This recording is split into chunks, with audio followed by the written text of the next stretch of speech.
আসসালামু আলাইকুম, welcome to Julius kitchen. আশা করি সবাই ভালো আছেন। আলহামদুলিল্লাহ, আমরাও সবাই ভালো আছি। আজকে আমি দেখাবো মজাদার একটা স্ন্যাক রেসিপি। আশা করি আমার রেসিপিটা ভালো লাগবে। যদি ভালো লেগে থাকে ভিডিওতে একটা লাইক দিবেন এবং পরবর্তী রেসিপিগুলো দেখার জন্য চ্যানেলটাকে সাবস্ক্রাইব করবেন। আর যারা ফেসবুকে দেখছেন তারা পেজটাকে ফলো করবেন। যারা সাবস্ক্রাইব এবং ফলো করেছেন তাদের সবাইকে অসংখ্য অসংখ্য ধন্যবাদ। চলে যাচ্ছি প্রস্তুত প্রণালীতে। এখানে আমি হাড় ছাড়া মুরগির বুকের অংশের মাংস নিয়েছি 300 গ্রামের মতো।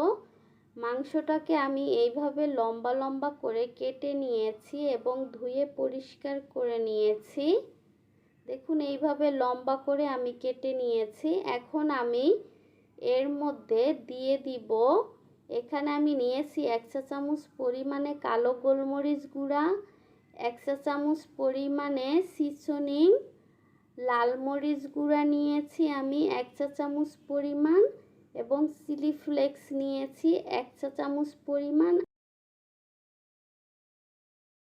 আর লেবুর রস নিয়েছি আমি 1 টেবিল চামচ পরিমাণ।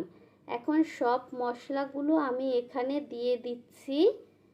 এটা কিন্তু একটু ঝাল ঝাল হবে। যদি কেউ ঝাল পছন্দ না করেন সেই ক্ষেত্রে ঝালের পরিমাণটা আর একটু কমিয়ে দিতে পারেন, আর যারা বেশি ঝাল খান তারা বাড়িয়ে দিতে পারেন। আমি যেই পরিমাণে দিয়েছি মোটামুটি একটু ঝাল হয়েছে। দিয়ে দিচ্ছি 3 টেবিল চামচ পরিমাণে টমেটো সস। এখন আমি এর মধ্যে দিয়ে দিচ্ছি 1 চা চামচ পরিমাণে সয়া সস। ভালো করে মিক্স করে নিচ্ছি। ভালো করে মিক্স করে নিতে হবে। আশা করি রেসিপিটা ভালো লাগবে। সবাই একটা লাইক দিয়ে দিবেন এবং পুরো ভিডিও দেখার অনুরোধ রইল। এখন আমি এর মধ্যে দিয়ে দিব লবণ স্বাদ মতো। আমি দিতে ভুলে গিয়েছিলাম। এখানে কিন্তু সয়া সসেও লবণ আছে, তাই লবণটা বুঝে দিবেন। ভালো করে মিক্স করে এটাকে আমি ঢেকে রেখে দিব এবং পরবর্তী কাজগুলো করে নিব।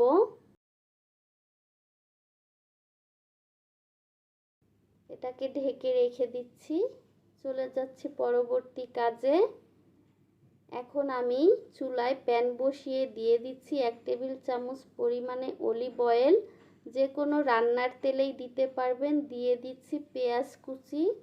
এখানে পেঁয়াজ যে যার পছন্দ মতো কম বেশি নিতে পারেন। পেঁয়াজটাকে হালকা একটু ভেজে নিচ্ছি।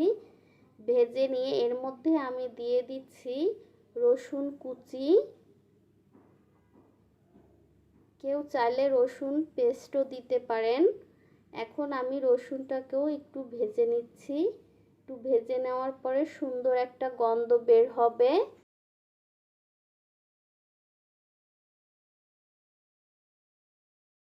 দুটোই যখন একটু ভাজা ভাজা হয়ে নরম হয়ে যাবে তখন আমি এর মধ্যে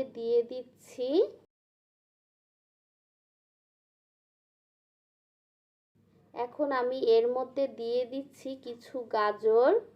লম্বা লম্বা করে আমি পাতলা করে কেটে নিয়ে, যদি কেউ না দিতে চান নাও দিতে পারেন। দিয়ে দিচ্ছি সামান্য লবণ। গাজরে যতটুকু লাগে ততটুকু পরিমাণেই দিয়েছি আমি, যেহেতু চিকেনে আমার লবণ দেওয়া আছে।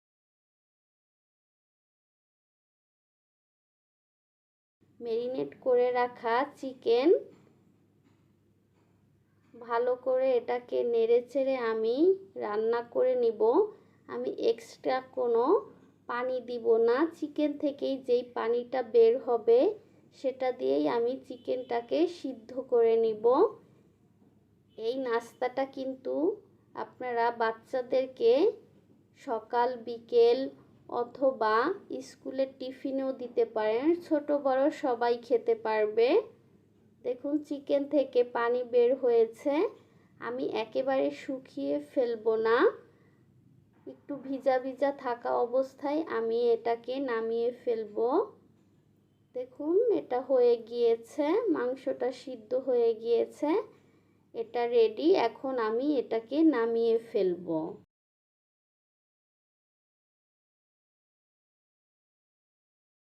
এখানে আমি নিয়েছি বানরুটি। এগুলো আপনারা বাসায় তৈরি করে নিতে পারেন, আবার দোকান থেকে কিনেও নিতে পারেন।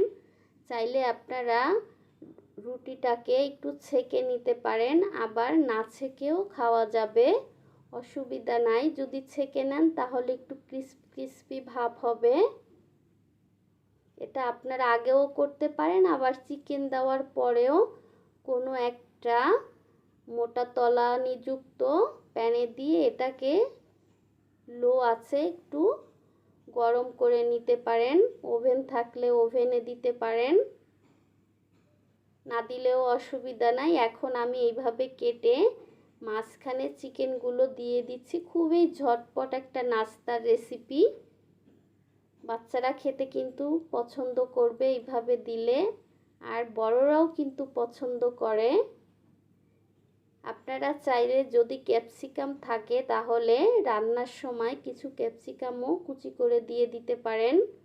এভাবে আমি সবগুলো চিকেন দিয়ে দিব।